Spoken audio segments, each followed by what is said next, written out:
आप सभी विद्यार्थियों का इसके online study time YouTube channel में स्वागत है।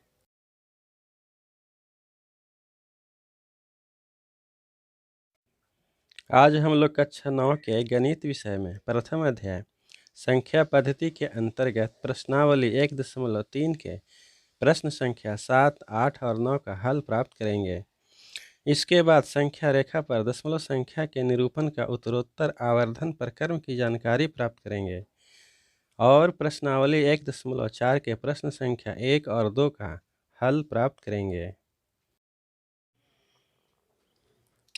एक्सरसाइज 1.3 का प्रश्न संख्या 7 लिखा हुआ है, ऐसी 3 संख्याएं लिखिए जिनके दशमलव प्रसार अनवसानी अनावर्ती हो। ऐसी संख्या लिखना है जिसके दशमलव प्रसार अनवसानी यानी अशांत हो और अनावर्ती हो यानी कि आवर्ती ना हो, अनावर्ती हो, यानी कि जिनके दशमलव प्रसार की संख्या दशमलव की संख्याएं दोहराती ना हो बल्कि एक अनियमित रूप से अनंत की तरफ बढ़ती हो। तो आइए इसका आंसर लिखते हैं। तो हम जानते हैं कि वह संख्याएं जो अपरिमेय हों उनके दशमलव प्रसार अशांत और अनावर्त होते हैं, अर्थात अनवसानी और अनावर्त होते हैं। तो बहुत आसान है। तो हम 3 अपरिमेय संख्याएं लिखेंगे क्योंकि अपरिमेय संख्या ही ऐसी संख्या हैं जिनके दशमलव प्रसार अनवसानी और अनावर्ती होते हैं। और आंसर में लिख देंगे √2, √3 और √5।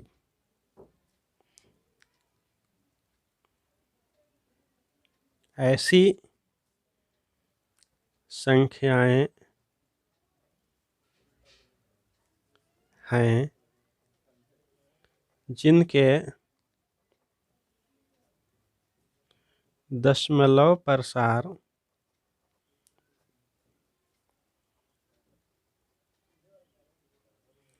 अनवसानी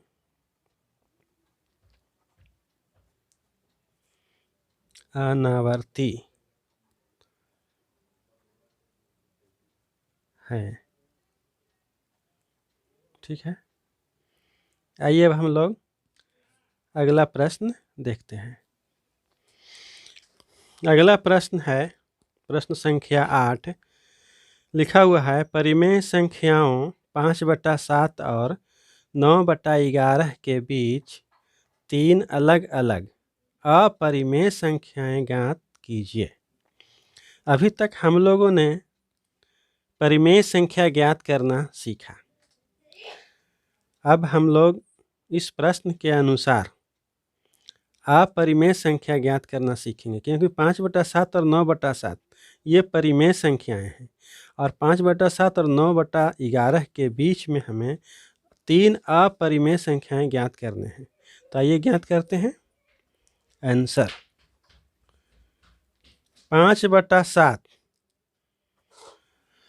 5/7 का दशमलव प्रसार होता है 0.714285। ये आवर्त दशमलव है। और 9/11 का दशमलव प्रसार होता है वो 0.818181। इस तरह से 0.81 होता है। तो अब इन दशमलव संख्याओं के बीच में हमें 3 ऐसी संख्याएं लेना है जिनके दशमलव प्रसार अनंत तक चले जाएं और एक वो दोहराए नहीं। तो लिखते हैं, इसीलिए 5/7 और 9/11 के बीच 3 अपरिमेय संख्याएं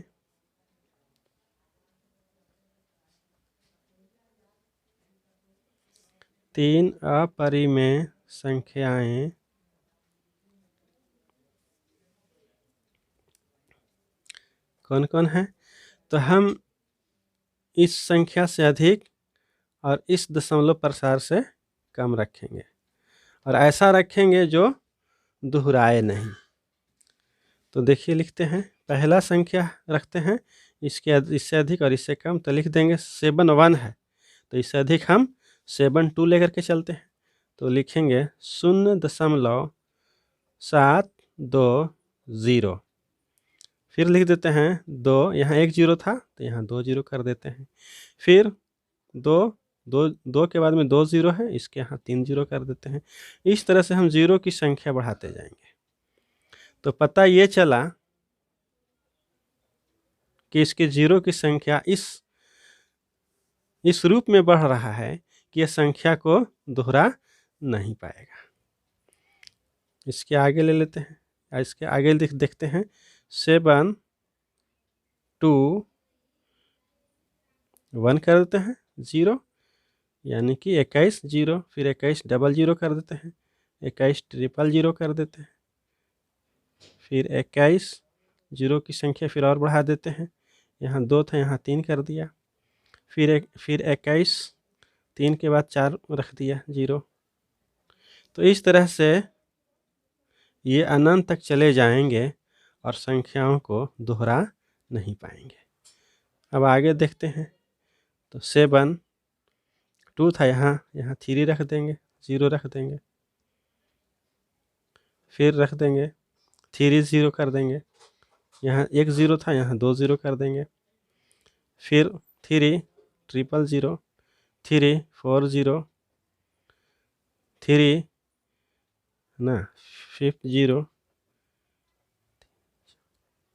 इस तरह से ये संख्या में 3 अपरिमेय संख्याएं प्राप्त हो गए। अब हम लोग देखते हैं अगला प्रश्न। एक्सरसाइज 1.3 का 9वां प्रश्न है, बताइए कि निम्नलिखित संख्याओं में कौन कौन संख्याएं परिमेय और कौन कौन संख्याएं अपरिमेय हैं। निम्नलिखित संख्याओं में यानी जो यहाँ पर लिखा हुआ है इसके बारे में बताया जा रहा है, कह रहा है प्रश्न। पहला लिखा हुआ है √23, दूसरा है √225, तीसरा है 0.3796, चौथा है 7.478478 और पांचवा है 1.10, 100, 1000140 तो इस तरह से हमें पता इसमें देखना ये है कि इसमें से कौन संख्याएं परिमेय हैं और कौन संख्याएं अपरिमेय हैं। तो परिमेय और अपरिमेय संख्याओं को पहचानना इनके अच्छी तरह से हम लोग समझ चुके हैं। तो आइए उसी के आधार पर हम लोग, उसी पहचान के आधार पर हम लोग परिमेय और अपरिमेय को लिखते हैं। आंसर, पहला संख्या है √23। तो हम जानते हैं कि √23 का कोई पूर्ण वर्गमूल इसका वर्गमूल कोई पूर्ण संख्या नहीं है। तो यह स्पष्ट है कि √23 एक अपरिमेय संख्या है। तो लिख देंगे कि √23 अपरिमेय है। चलिए, पहला का जवाब हो गया। इसी तरह से दूसरा का जवाब लिखेंगे। दूसरा दिया हुआ है √225। जब हम इसका वर्गमूल निकालते हैं तो हमें 15 प्राप्त होता है। वर्गमूल बना करके देख लीजिएगा। जैसे देखिए, वर्गमूल बनाना तो आप लोग जानते ही हैं। तो उस वर्गमूल के देख लेते हैं, दाहिने तरफ से इसको जोड़ा बनाया जाता है। अब जो है वैसी संख्या यहाँ रखेंगे जिस संख्या रखेंगे उसी संख्या से गुना करेंगे और यहाँ घटाएंगे। अगर 2 रखते हैं तो 2 दूनी 4, 2 से ज़्यादा हो जाएगा, इसलिए 1 रखेंगे। तो 1 गुना 1, या जो संख्या यहाँ रखेंगे वहाँ यहाँ दर्शा देंगे। तो 1 और 1 गुना करेंगे तो कितना होगा, 1 आएगा। तो इसमें से घटाएंगे तो 2 में से 1 घटेगा तो 1 बचेगा। ऊपर से 2 संख्याएं साथ में उतरते हैं वर्गमूल में, तो 25 उतरेंगे तो हो जाएंगे 125। अब इन दोनों संख्याओं को जोड़ देते हैं तो 2 हो गए। अब इसमें वैसी संख्या रखना है कि जिस संख्या को रखेंगे उसी संख्या से गुना करेंगे। तो जाहिर सी बात है 5 रखेंगे और 5 से गुना करेंगे, जो संख्या रखा उसी से गुना किया तो 25 5 125 होता है ना। तो यहाँ 5 रखेंगे, जो संख्या यहाँ रखेंगे उसी से गुना करेंगे और भागफल में यहाँ 5 रखेंगे। तो 5 पचे 25 और 5 दूनी 10, 5 दूनी 10 और 2 12 की 2 हासिल 1, और हाँ 5 दूनी 10 और 2 12 हो जाएगा। 25 25 की 5 हासिल 2 और 5 दूनी 10 और 2 12, तो इसका वर्गमूल हमें कितना आया, 15 आया। तो जाहिर सी बात है 225 का वर्गमूल आएगा 15। तो ये पूर्ण संख्या है, ये पूर्ण संख्या और बिल्कुल शांत है। ऐसी बात नहीं है कि ये अशांत है और अनावर्त है, ये पूर्ण संख्या है ना। तो इस तरह से इसको लिखेंगे कि अंडर रूट 225 परिमेय है, परिमेय है। चलिए इस तरह से हम लोग अब तीसरा देखते हैं। तीसरा लिखा हुआ है 0.3796, 0.3796। तो देखिए ये शांत दशमलव है, इसके आगे न कोई डॉट है न इस पर कोई आवर्त दशमलव का निशान लगा हुआ है। तो इससे पता ये चलता है कि ये जो दशमलव है शांत दशमलव है, और हम जानते हैं कि शांत दशमलव परिमेय संख्या होता है, इसलिए यहाँ लिख देंगे परिमेय है। अब हम लोग प्रश्न 4 देखते हैं, चौथा है ना। 4 में लिखा हुआ है 7.478478, ये जो है सो दोहरा रहा है, यहाँ डॉट देना भूल गए हैं है ना। ठीक है, यहाँ डॉट देना भूल गए थे। तो अब देखिए ये 7.478, फिर पुनः वही संख्या 478 फिर दोहरा रहा है। इससे स्पष्ट होता है कि यह दशमलव अशांत और आवर्ती है।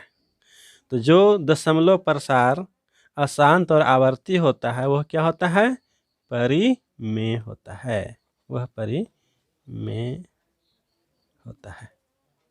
ठीक है, अब देखते हैं नंबर 5।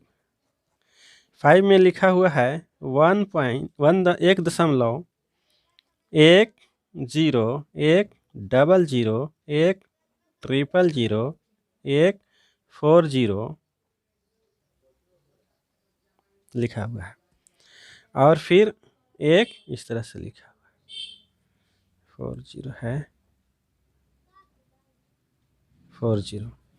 तो यह स्पष्ट है कि एक के बाद एक के बाद एक शून्य आया, दशमलव एक के बाद एक शून्य है, एक के बाद 2 शून्य है, एक के बाद 3 शून्य है, एक के बाद 4 शून्य है। तो जाहिर सी बात है कि अगला बार जो एक के बाद आने वाला है वो 5 शून्य होगा, उसके बाद जो आने वाला हो 6 शून्य होगा। इस तरह से इसकी संख्याएं बढ़ती जाएंगी और अनंत तक चली जाएंगी। तो ये दशमलव प्रसार अशांत और अनावर्त है। तो ये क्या है, अपरिमेय है, अपरिमेय है। चलिए तो हमें इन सब का हल मालूम हो गए।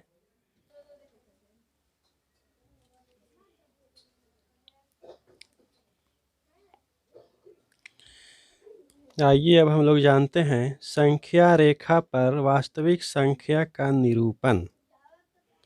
संख्या रेखा पर वास्तविक संख्याओं को किस प्रकार हम निरूपित कर पाते हैं। जो पूर्ण संख्याएं रहती हैं उनको तो आसानी से हम लोग निरूपित कर पाते हैं, लेकिन दशमलव की संख्याओं को किस प्रकार निरूपित करेंगे। तो एक आवर्धन शीशे की सहायता से, आवर्धन शीशा मतलब हो गया लेंस, जिससे छोटी चीज को बड़ा करके हम लोग देखते हैं। आपके पुस्तक में भी उस शीशे का फोटो दिया हुआ है। आप जब पुस्तक को पढ़ेंगे तो आवर्धक लेंस के फोटो को आसानी से देख सकते हैं। तो उससे छोटी छोटी चीज़ें बहुत बड़ी नज़र आ जाती हैं, या फिर इस समय मोबाइल के कैमरा से भी लोग बड़ा करके देख पाते हैं। तो एक आवर्धन शीशे की सहायता से संख्या रेखा पर संख्याओं के निरूपण को देखने के प्रक्रम को उत्तरोत्तर आवर्धन प्रक्रम कहते हैं। आइए इस विषय में कुछ प्रश्न के भी देख लेते हैं। तो प्रश्नावली 1.4 पहला है, उत्तरोत्तर आवर्धन करके संख्या रेखा पर 3.765 को देखिए। 765 को देखिए। तो देखिए हम लोगों ने इसमें आवर्धन लेंस के मुताबिक ही इसको बनाए हैं। आवर्धन लेंस से बड़ा करके जो देखा जाता है उसके अनुसार ही यहाँ पर हमने एक फिगर ड्रा किया है। तो 3 और 4 के बीच में, यानी कि 3 और 4, यानी कि यहाँ से यहाँ तक एक इकाई हो गया। तो एक इकाई जो है सो 10 छोटी छोटी इकाइयों में विभक्त होता है, जैसा कि आप देख पा रहे हैं। इसमें अभी हमारे पास एक स्केल है, उसे भी आवर्धन करके आपको हम दिखलाएंगे। जब इस छोटी इकाई को जब हम लेंस से और अधिक आवर्धन करेंगे तो फिर हमें इस तरह का रूप प्राप्त होगा, यानी कि यह छोटी इकाई भी 10 और छोटी इकाई में विभक्त रहता है।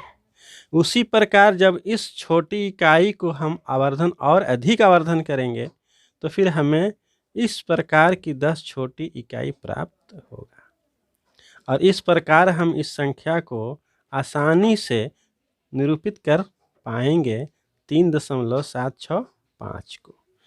तो आइए अब हम लोग, एक स्केल है मेरे पास जिसमें कुछ छोटी इकाई दी गई है, जैसा कि आप देख पा रहे हैं। यह सेंटीमीटर है, यह 0 से 1 तक सेंटीमीटर दिया हुआ है, और यह 1 सेंटीमीटर 10 छोटी इकाई में विभक्त है, जिसे हम लोग क्या कहते हैं, मिलीमीटर कहते हैं। देखिए अब स्पष्ट हो गया, देख रहे हैं।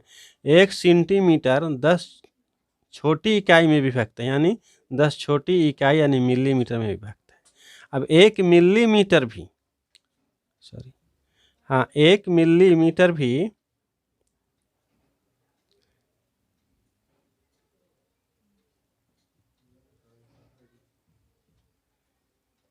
1 मिलीमीटर भी 10 छोटी इकाई में विभक्त रहता है। उस तरह से जो भी लंबाइयाँ हैं, है ना, वो 10 छोटी इकाई में दाशमिक प्रणाली में विभक्त रहती हैं।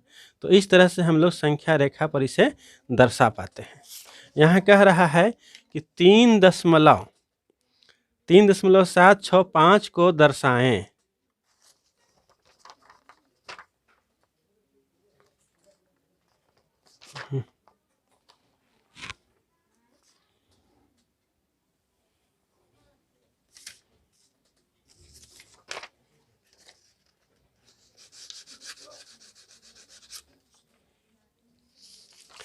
देखिए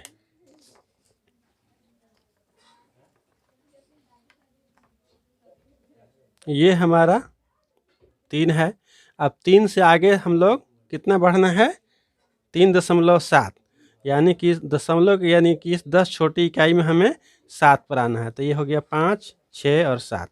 अब इस छोटी इकाई में भी हमको 6 बढ़ना है, फिर उस छोटी इकाई में हमें 5 बढ़ना है। तो इसका जो माप हो जाएगा वो हो जाएगा 3 के बाद ये दशमलव हो जाएगा। 3 ये बड़ी जो इकाई है ये दशांश हो गया, फिर उसके अंदर में जो छोटी इकाई होगी वो शतांश हो जाएगा। फिर उसके अंदर में जो छोटी इकाई होगी उसे सहस्रांश कहते हैं, यानी हजारवां भाग कहते हैं। ये 10वां भाग हो गया। उसकी छोटी 10वां भाग की एक इकाई का छोटा भाग 100वां भाग हो जाता है, फिर उसका हजारवां भाग और फिर उसका 10,000वां भाग हो जाता है। तो इतनी छोटी इकाई होती है कि हम लोग फिर उसको जो है सो उतनी अच्छी तरह से नहीं देख पाते हैं। तो यहाँ पर आ जाएंगे लगभग ये 7 के बाद यहीं पर हमें 3.765 प्राप्त होंगे। तो इस तरह से हम आवर्धन रहेगा तो उससे हम बड़ा करके देख सकते हैं ना। 5 है, 5 के बाद 6, 6 के बाद में 7 और 7 के बाद में फिर हम लोग का किस में बढ़ेंगे, इसमें बढ़ेंगे 6 तक। लगभग यहीं पर हमें 3.765 प्राप्त होगा। एक्सरसाइज 1.4 का दूसरा प्रश्न है कि 4 दशमलव स्थानों तक संख्या रेखा पर 4 दशमलव आवर्त 0.26 को देखिए। तो जब हम लोग देखिए 4.26 बराबर होता है 4.2626 इस तरह से अनंत तक चला जाएगा, लेकिन हमें 4 स्थानों तक ही देखना है, 4 दशमलव स्थान तक देखना है। तो ये 4 और ये 5 के बीच में 10 छोटी इकाई दिया हुआ है। तो 2 से अधिक और 3 से कम, जैसा कि देख रहे हैं 2 से अधिक और 3 से कम है। तो हम इन दोनों के बीच को आवर्धन लेंस जब देखते हैं तो हमें इस प्रकार का एक बड़ी सी 10 छोटी इकाई नज़र आती है। अब फिर इसमें हम 6 के आगे देखते हैं, इसको जब आवर्धन करके देखते हैं तो इस प्रकार से हमें नज़र आता है। फिर जब 4.262 के आगे जब हम आवर्धन करके देखते हैं तो इस प्रकार से नज़र आता है और अंततः हमें 4.2626 हमें इस स्थान पर प्राप्त होता है। रियल में यह बहुत छोटी इकाई है ना, और स्केल पर जब भी हम इसे आवर्धन लेंस से देखते हैं तो अंतर बहुत ही कम होता है, क्योंकि ये 10वां भाग है, ये 100वां भाग है, ये हजारवां भाग है और ये 10,000वां भाग है। ठीक है, तो आज इतना ही। आप लोग भी अपने अपने स्केल में आवर्धन करके देखेंगे। ठीक है, तो फिर आज इतना ही। Please subscribe, like and share.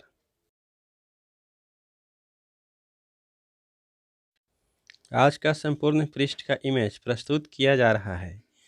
विद्यार्थी इसका स्क्रीनशॉट लेकर सुरक्षित रख लें, जिससे नोट लिखने और समझने में आसानी हो।